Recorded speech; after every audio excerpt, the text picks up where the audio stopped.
So if you're using traditional scripts to book appointments from any lead, but especially old and cold ones, you're probably pushing way too hard. And if you're pushing, you're getting ghosted, brushed off, and told, call me back later.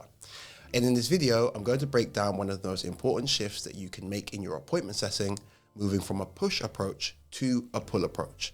And I'll explain in a way that's super simple to understand so that by the end, whether it's a 2-day-old lead or a 2-year-old lead, you'll know exactly how to guide the conversation without resistance and actually book more appointments that show up and close. So let me start by saying this. Most homeowners do not want to be sold. They hate pressure, they're allergic to sales tactics, and they've heard every contractor pitch under the sun, right? So the moment that your script sounds like you're trying to, create urgency or overcome objections, you've already lost the game. But here's what most people don't realize. The same customers who say they're not interested or they're just looking are often the same ones who bought from someone else 48 hours later. Why? Because the rep didn't push, they pulled. And let me show you why that matters. Push sales is when you come into the conversation with an agenda, right? You assume that the customer has a problem. You assume they need your help, and you actually start pointing out issues that they haven't actually mentioned to you already. So here are some examples. Your rep likely says stuff like this. Is your roof leaking, or are your windows drafty, or do you have mold in the bathroom? Now, yes, look, some of these might be true, but if the customer didn't say it first, then it feels like you're applying pressure, and pressure means that the client is going to pull back, right? And even worse, these type of questions can actually trigger what we call reverse urgency. And that's when your question accidentally convinces the customer that their problem isn't even that bad. And that usually looks something like this. So your rep asks, hey, is the roof leaking? And they say no. And now what they're starting to do is mentally talk themselves out of the project, because they start thinking, oh, well, maybe the project can wait, even if the issue is very pressing and legit. So that's push, right? And that's why so many reps leave with, fake callbacks, soft maybes, and just straight up no-shows, right? Whereas pull is the complete opposite. It's when you let the customer uncover their own needs in their own words. So instead of telling them what might be wrong, you ask them what they've noticed, right? So instead of diagnosing them from the start, what you're going to do is you're going to invite them to share what's been bothering them. And here's how, the psychology behind it works. When urgency comes from your mouth, it feels like pressure. But when it comes from their mouth, it feels like insight. And what's great is that people believe their own ideas. So pull isn't about, being clever or manipulative. It's about helping customers realize on their own why the project matters now. So let me give you an example. Let's say you're on the phone with a lead who inquired a few months ago about windows. A push script would sound something like this.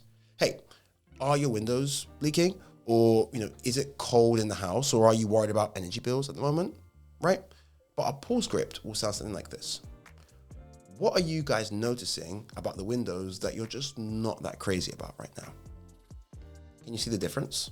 The second version is soft, it's casual, and it gives the lead permission to vent. So let's say they respond with something like this. Oh, well, the windows are just kind of old. What you don't want to do is stop there, because that's a surface level need. This is where we want to twist the knife gently by continuing to pull. So we want to say, where are you noticing that the most? How long has that been going on for? What have you done to actually cope with that? Have you had anybody come out to take a look at it? Right? And with each question, you're going to be letting them do the work, because each answer is going to build urgency without you having to push a thing. And by the time you get to the close, they're not agreeing to an appointment with you. They're booking it in because they just heard themselves say out loud why the issue can't wait. That's pull. And that's why it works, especially on aged or resistant leads. Now, with those type of leads, that's where the psychology matters a little bit extra, because old and cold leads are often skeptical. They might not remember filling out the form, and they're expecting you to sound like every other sales rep that they've been dodging for months, right? So if you open with pressure, they shut down. But if you open with curiosity and you ask the right questions in the right tone, then suddenly those walls start to drop.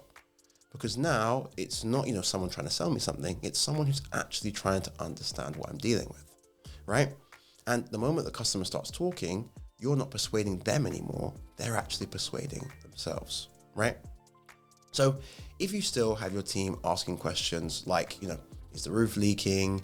Do you need a quote? Or something like, are you a decision maker?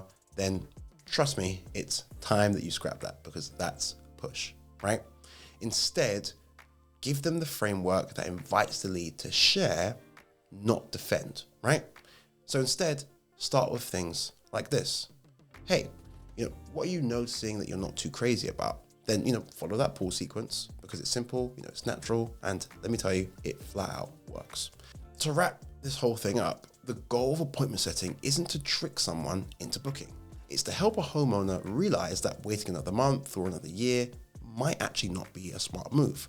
And the only way that that realization sticks is if it comes from their own mouth and they make their own conclusion themselves.